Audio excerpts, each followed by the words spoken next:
Welcome to vision Amaravati news. Guntur జిల్లా అమరావతి రాజధాని కోసం రెండవ విడత ల్యాండ్ పుల్లింగ్ కార్యాచరణపై మంత్రి సమావేశం. కలెక్టరేట్లో జరిగిన సమావేశంలో పాల్గొన్న మంత్రి నారాయణ, ఎమ్మెల్యేలు తెనాలి శ్రావణ్ కుమార్, భాష్యం ప్రవీణ్, గుంటూరు మరియు పల్నాడు జిల్లా కలెక్టర్లు పాల్గొన్నారు. ఈ సందర్భంగా మంత్రి నారాయణ మీడియాతో మాట్లాడుతూ అనేక వర్క్స్ అటు ట్రంక్ రోడ్స్ కావచ్చు, లేఅవుట్స్ రోడ్స్ కావచ్చు, అదేవిధంగా ఐకానిక్ భవనాలు కావచ్చు, అదేవిధంగా అధికారులకు ఒక 4,000 హౌసెస్ ఇన్ని ఎంతో వేగవంతంగా జరుగుతున్నాయి. అంతేకాకుండా అనేక ఆర్గనైజేషన్స్, బ్యాంక్స్ కావచ్చు, యూనివర్సిటీస్, హోటల్స్, స్కూల్స్ వాళ్ళందరూ కూడా సైట్స్ ఇచ్చాం. వాళ్ళలో కొందరు కన్స్ట్రక్షన్స్ కంప్లీట్ చేశారు, కొందరు ఇప్పుడు మొదలుపెట్టారు, కొందరు త్వరలో మొదలు పెట్టబోతున్నారు.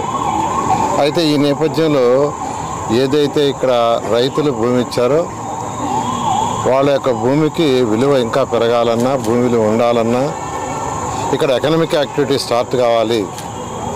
ఎకనామిక్ యాక్టివిటీ లేనిదే భూమి విలువ నిలవదనే ఉద్దేశంతో ముఖ్యమంత్రి గారికి ఉన్న అపార అనుభవంతో ఇక్కడ ఒక స్మార్ట్ ఇండస్ట్రీస్, ఒక 2,500 ఎకరాల్లో ఒక స్మార్ట్ ఇండస్ట్రీస్, ఎందుకంటే స్మార్ట్ ఇండస్ట్రీస్ అంటే నాన్ పొల్యూటెడ్ ఇండస్ట్రీస్ పెడితే వేల మందికి ఉద్యోగాలు వస్తాయి.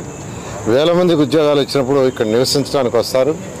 నివసించడానికి వచ్చినప్పుడు వాళ్ళకి ఇళ్ళు కావాలి, హాస్పిటల్స్ కావాలి, స్కూల్స్ కావాలి. ఆటోమేటిక్గా ఇక్కడ భూముల యొక్క విలువ పెరుగుతుంది. అదేవిధంగా ఒక ఇంటర్నేషనల్ స్పోర్ట్స్ సిటీ ఇక్కడ డెవలప్ చేయండి, ఒక 2,500 ఎకరాల్లో. అది డెవలప్ చేస్తే దానివల్ల ఎకనామిక్ గ్రోత్, ఎకనామిక్ యాక్టివిటీ వస్తుంది. అదేవిధంగా ఒక ఎయిర్పోర్ట్, ఒకటి ఇంటర్నేషనల్ ఎయిర్పోర్ట్ కావాలి. ఉన్న ఎయిర్పోర్ట్ చాలదు. హైదరాబాద్లో పాత ఎయిర్పోర్టే ఉంటే ఇప్పుడు రోజుకి ఇప్పుడు దిగే ఫ్లైట్లలో 10% కూడా దిగలేవు. హైదరాబాద్లో శంషాబాద్ ఎయిర్పోర్ట్ ఆ రోజు గౌరవనీయ ముఖ్యమంత్రి గారు దూరదృష్టితో చేయబట్టి ఈరోజు అదే ఎక్సెస్ అయిపోయింది. అందువల్ల ఆ దూరదృష్టితో దృష్టి పెట్టుకొని ఈ యొక్క ఏదైతే ల్యాండ్ పుల్లింగ్ రైతులు ఇచ్చారో వాళ్ళ భూముల విలువ పెరగాలంటే ఖచ్చితంగా చేయాలని చెప్పటం, దాని మీద రైతులతో అటు ఎమ్మెల్యే శ్రావణ్ గారు, అదేవిధంగా భాష్యం ప్రవీణ్ గారు ఇద్దరు రైతుల చదువుతో మాట్లాడటం, వాళ్ళలో ఎక్కువ మంది ల్యాండ్ అక్విజిషన్ కాదు ల్యాండ్ పుల్లింగ్కే పోతామని చెప్పడంతో దాని మీద యాక్చువల్గా క్యాబినెట్లో నిర్ణయించడం జరిగింది.